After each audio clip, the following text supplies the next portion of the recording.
आप सभी साथियों को मेरा नमस्कार।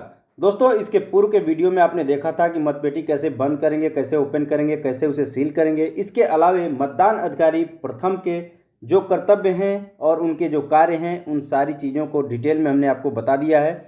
आज हम बात करेंगे मतदान अधिकारी द्वितीय के संबंध में कि जो मतदान अधिकारी द्वितीय यानी पोलिंग ऑफिसर 2 होगा, उसका कौन कौन सा कार्य होगा, उसके पास कौन कौन सी चीज़ें होंगी और उन्हें किन किन बातों की विशेष सावधानियां रखनी है। तो चलिए दोस्तों, आज का वीडियो शुरू करते हैं।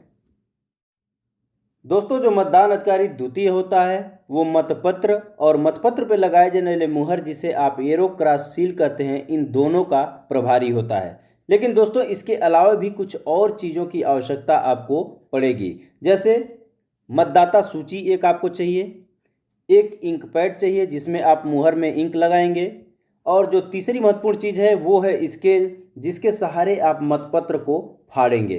तो ये 3 जरूरी चीज़ें हैं जो आपके पास हर हाल में चाहिए। जो 3 जरूरी चीज़ें हैं, सबसे पहले चलिए हम मतदाता सूची की बात कर लेते हैं। दोस्तों, मतदाता सूची हम आपको बता दें कि 4 प्रतियों में मिलेगी।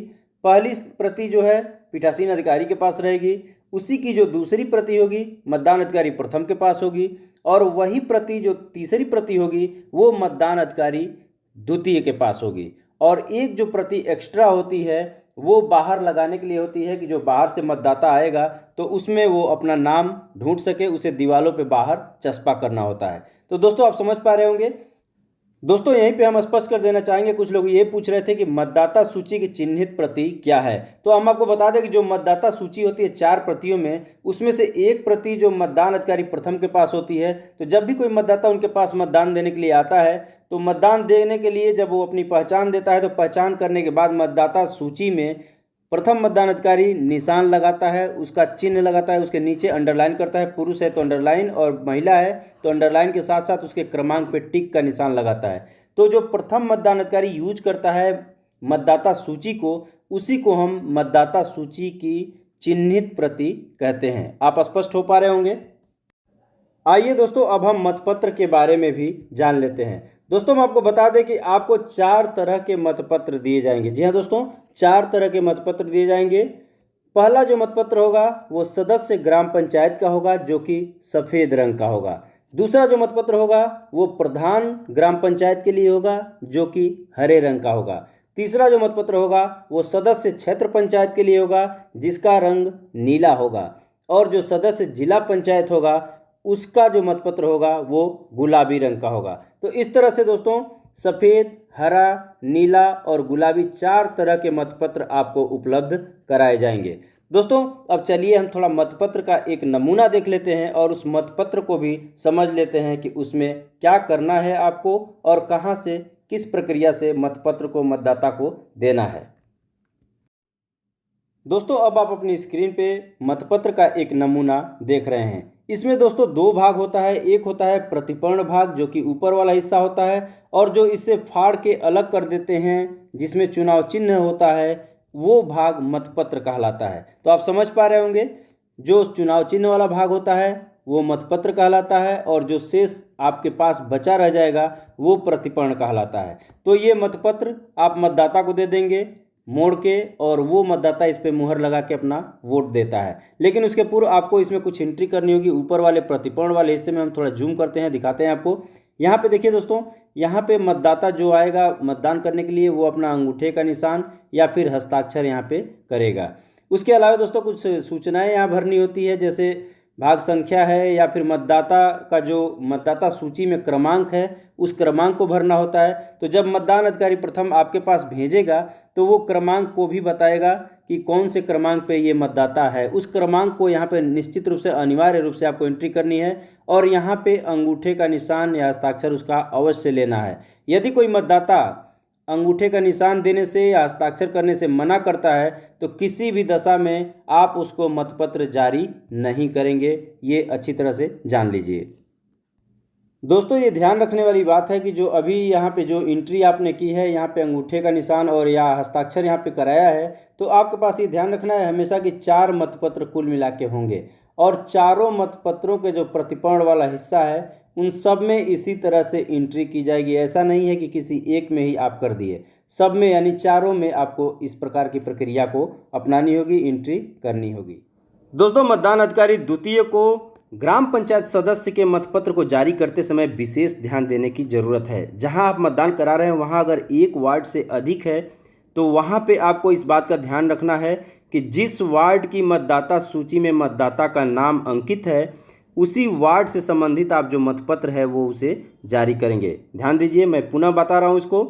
जिस वार्ड की मतदाता सूची में मतदाता का नाम अंकित रहेगा उसी वार्ड से संबंधित आप मतपत्र उसे जारी करेंगे।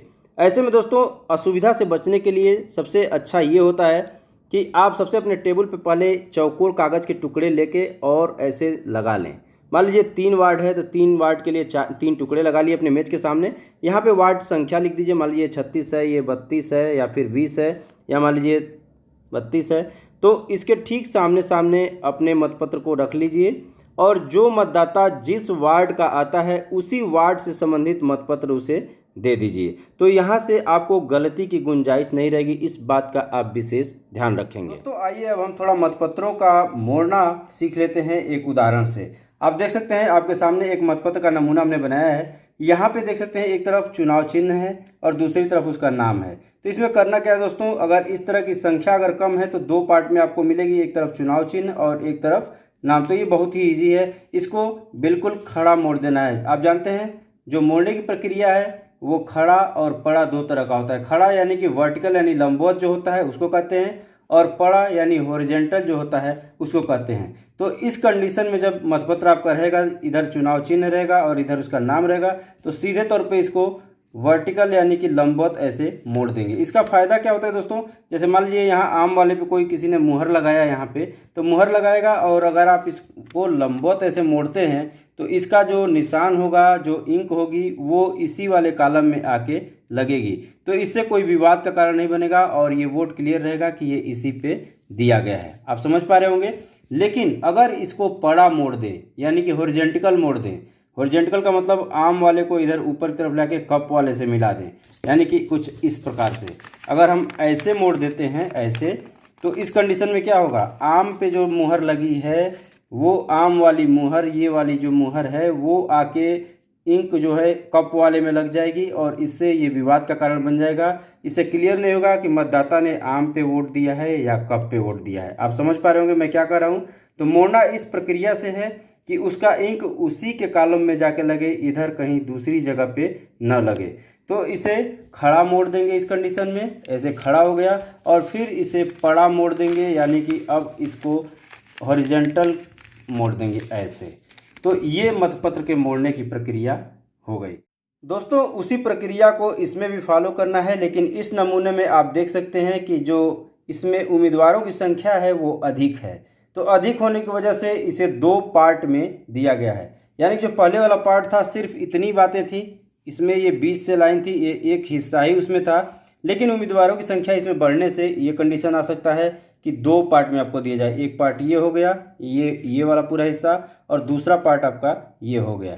तो इस कंडीशन में आप कैसे मोड़ेंगे, तो इसका सबसे सरल तरीका, अगर आप लंबवत जैसे पहले मोड़े हैं, बीच से अगर सेंटर से यहीं से मोड़ देते हैं तो फिर ये गलत होगा, क्योंकि अगर कोई बैट पे यहाँ पे निशान लगाता है और इसे आप बीच से मोड़ देते हैं यहाँ से, तो ये जाके और आम वाले मुहर में चिपक जाएगा, तो कहीं न कहीं ये विवाद का प्रश्न बन जाएगा। तो इस कंडीशन में आपको करना क्या है, बिल्कुल वर्टिकल ही आपको मोड़ना है, लंबवत ही मोड़ना है, लेकिन आधे भाग में, यानी ये बीच का भाग है, इसके आधे भाग इधर तरफ, यानी इसका आधा यहाँ पे मोड़ लेना है, ये वाला मोड़ के इस आधे से यहाँ तक लाना है, और इस साइड का ये इस आधे से मोड़ के और यहाँ तक लाना है, कुछ इस तरह से।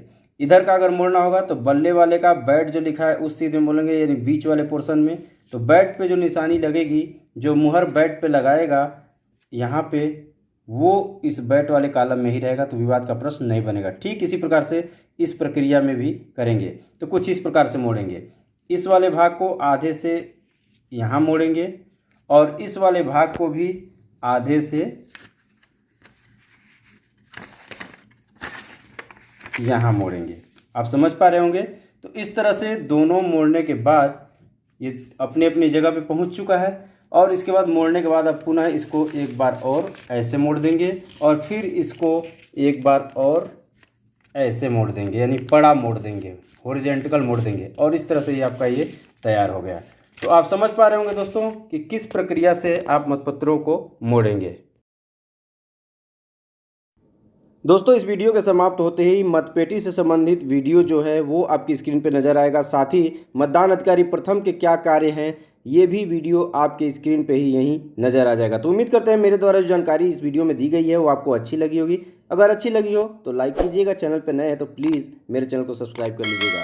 मिलते हैं नेक्स्ट वीडियो में, तब तक के लिए।